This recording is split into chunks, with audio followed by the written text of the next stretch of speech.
Assalamualaikum warahmatullahi wabarakatuh. Alhamdulillahilladzi ahyana ba'dama amatana wa ilaihin nusyur. Asyhadu an la ilaha illallah wahdahu la syarikalah wa asyhadu anna Muhammadan abduhu wa rasuluh la nabiyya ba'dah. Allahumma salli ala Muhammad wa ala alihi wa ashabihi wa man tabi'ahum bi ihsanin ila yaumiddin. Jamaah Majelis Taklim yang dirahmati oleh Allah, mari kita senantiasa terus bersyukur kepada Allah karena Allah telah memberikan nikmatnya yang sangat banyak kepada kita, antara lain dua macam nikmat yang menurut Nabi manusia itu sangat sulit untuk mensyukurinya, yaitu nikmat sehat dan nikmat waktu luang. Alhamdulillah kita mendapatkan kedua macam nikmat itu dari Allah, dan sekaligus Allah memudahkan bagi kita untuk bisa mensyukurinya. Cara mensyukuri nikmat itu adalah salah satunya dengan memanfaatkan nikmat yang telah diberikan Allah itu untuk kepentingan agama. Untuk kepentingan agama. Nah, kita sudah melakukannya itu pada kesempatan ini.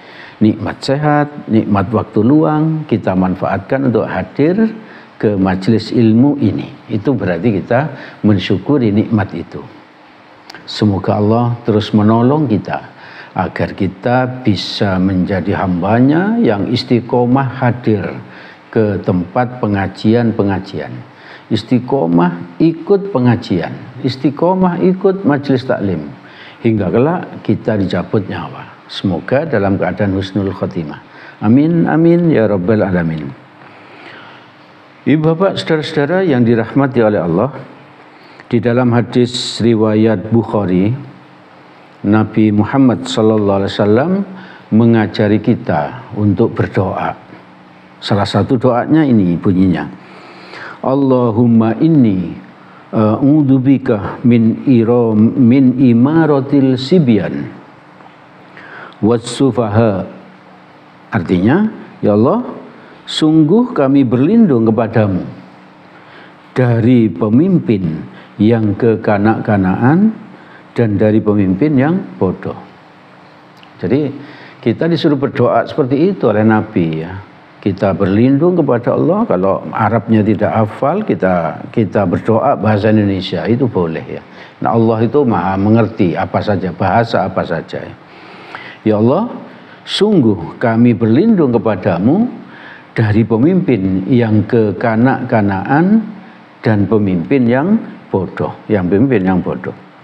Kenapa Nabi mengajari kita berdoa seperti itu? Karena kenyataannya memang pemimpin itu ada yang Ada yang mumpuni, ya. Memang pandai. Terus sikapnya, sifatnya dan sebagainya itu tenang, dewasa, mengambil keputusannya juga bagus dan lain sebagainya. Itu kalau kita mendapatkan pemimpin seperti itu, alhamdulillah. Tapi ada juga pemimpin yang kekanak-kanaan.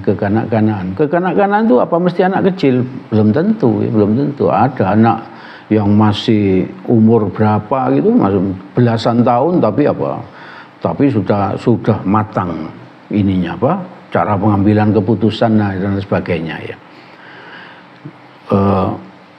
Pemimpin yang kekanak-kanaan ini yang dimaksudkan di sini adalah akalnya, perasaannya, dan kebijakannya itu masih seperti usia anak-anak, ya. Walaupun sudah dewasa, ya, secara usia, ya. Tapi bisa jadi akalnya, perasaannya, dan cara mengambil keputusannya, kebijakannya seperti anak-anak kecil, ya. Anak-anak kecil. Atau bisa jadi orang itu terlalu tua, ya. Usianya sudah uzur, ya.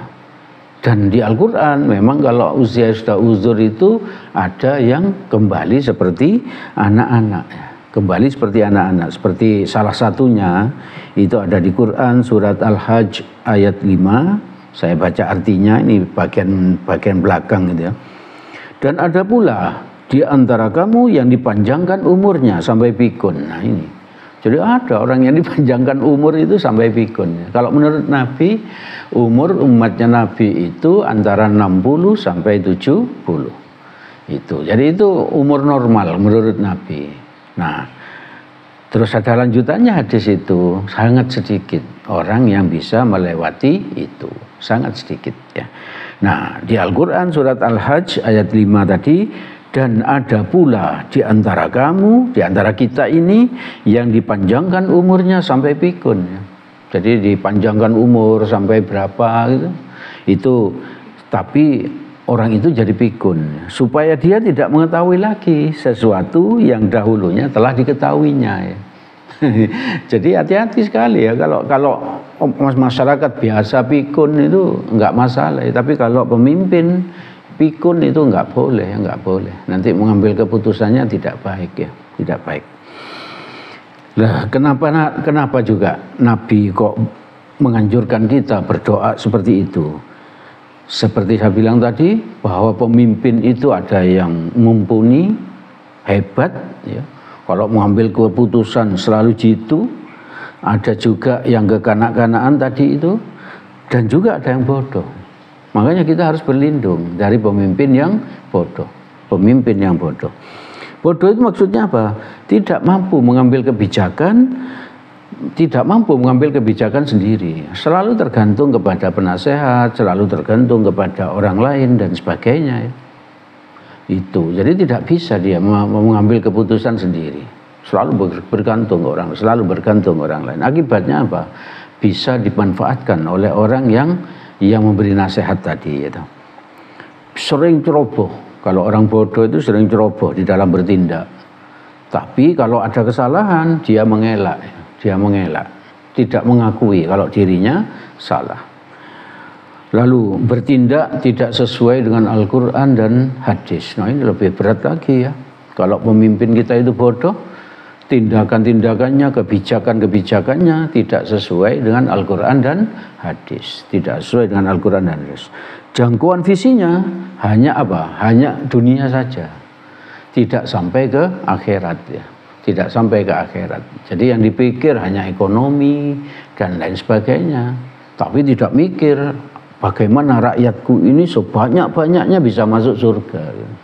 Nah, kalau ada pemimpin yang memikirkan sampai situ, sampai apa? Ya dunia sukses, akhirat juga sukses. Maka pemimpin seperti inilah yang ideal. Oleh karena itu Nabi mengajari kita tadi, ya Allah, aku berlindung kepadamu dari memiliki pemimpin yang kekanak-kanaan dan pemimpin yang bodoh. Apalagi kalau dua hal ini bersatu menjadi satu dalam seorang pemimpin. Ya kekanak-kanaan ya bodoh, tambah soro rakyatnya, itu tambah soro. Oleh karena itu mari kita benar-benar berdoa. Apa yang diperintahkan Nabi ini untuk berlindung dari pemimpin seperti itu. Ibu bapak, saudara-saudara yang dirahmati oleh Allah, di samping kita berdoa kepada Allah agar selamat dari pemimpin yang bodoh, pemimpin yang kekanak-kanaan, juga kita harus introspeksi diri ya. Kita harus introspeksi diri. Apakah kelakuan kita ini sudah baik? Ataukah kita ini sering berbuat zalim ya? Zalim kepada diri sendiri, zalim kepada orang lain, zalim kepada lingkungan dan lain sebagainya ya. Apakah kita itu tidak amanah atau mengurangi timbangan misalnya dalam kehidupan sehari-hari, misalnya pedagang mengurangi timbangannya, menipu di dalam jual beli, lalu mengambil haknya orang lain, itu kedoliman seperti itu, tidak adil dan lain sebagainya. Mengapa kita harus introspeksi? Karena seringkali pemimpin zalim itu hadir, itu memang sengaja dihadirkan oleh Allah. Untuk apa? Untuk mengazab orang atau masyarakat yang selalu berbuat zalim terutama kepada Allah. Jadi kalau kita ini sering zalim kepada diri sendiri, kepada masyarakat, kepada lingkungan, dan lebih-lebih zalim kepada Allah, maka Allah akan menghadirkan pemimpin yang zalim kepada kita. Apa buktinya ini? Di Al-Qur'an surat Al-An'am 129 Allah berfirman, A'udzubillahi minasyaitonirrajim. Wa kadzalika nuwalli ba'dadz zalimin ba'dam bima kanu yaksibun. Artinya demikianlah kami jadikan sebagian orang zalim menjadi penguasa bagi sebagian orang zalim. Nah, ini Allah memang sengaja memberikan pemimpin zalim kepada masyarakat yang biasa berbuat zalim. Ini Al-Qur'an, nanti bisa dipelajari sendiri di rumah ya. Quran surat Al-An'am ayat 129. Lanjutan ayat tadi disebabkan dosa-dosa yang mereka kerjakan. Jadi kalau kita sering berbuat dosa, sering berbuat zalim, Allah akan memberikan pemimpin yang zalim kepada kita. Jadi kalau ada pemimpin zalim di kita, berarti kita introspeksi diri. Jangan-jangan kita yang sering berbuat zalim dan lain sebagainya ya. Jadi penting bagi kita, ibu bapak, saudara-saudara yang dirahmati oleh Allah, untuk apa? Untuk berdoa agar selamat dari pemimpin yang kekanak-kanaan dan pemimpin yang zalim, pemimpin yang bodoh. Dan agar kita tidak mendapatkan pemimpin yang zalim, maka kita sendiri harus introspeksi diri. Jangan melakukan kezaliman kepada Allah, kepada diri sendiri, kepada tetangga, kepada masyarakat, kepada lingkungan dan lain sebagainya. Jadi kita harus waspada, betul-betul harus kita lakukan. Karena Nabi itu bersabda apa? Di hadis riwayat Abu Daud, Tirmizi, Ahmad dan Darimi, Rasulullah sallallahu alaihi wasallam bersabda, "Innama akhafu ala ummatil a'immatal mudillin." Artinya, sesungguhnya yang aku takutkan atas diri umatku adalah para pemimpin yang menyesatkan. Para pemimpin yang menyesatkan. Jadi Nabi itu betul-betul khawatir kepada diri kita ini. Kalau kita akan mendapatkan apa? Pemimpin yang menyesatkan. Sesat di dunia, lebih-lebih sesat di akhirat. Makanya itu Nabi mengajarkan doa seperti itu tadi. Makanya itu Allah mengingatkan kita agar kita tidak berbuat zalim sehingga kita mempunyai pemimpin yang zalim. Ibu bapak, saudara-saudara yang dirahmati oleh Allah, itu yang bisa kami sampaikan pada kesempatan ini. Segala yang baik dan benar semata-mata berasal dari Allah Subhanahu wa taala. Semoga ada manfaatnya bagi kita. Semoga Allah menolong kita agar kita bisa mengamalkannya. Amin, amin, ya rabbal alamin. Apabila ada salahnya, saya mohon maaf yang sebesar-besarnya. Mari kita tutup majelis ini dengan berdoa kafaratul majelis. Subhanakallahumma wa bihamdik, asyhadu an la ilaha illa anta, astaghfiruka wa atubu ilaik. Billahi taufik wal hidayah. Assalamualaikum warahmatullahi wabarakatuh.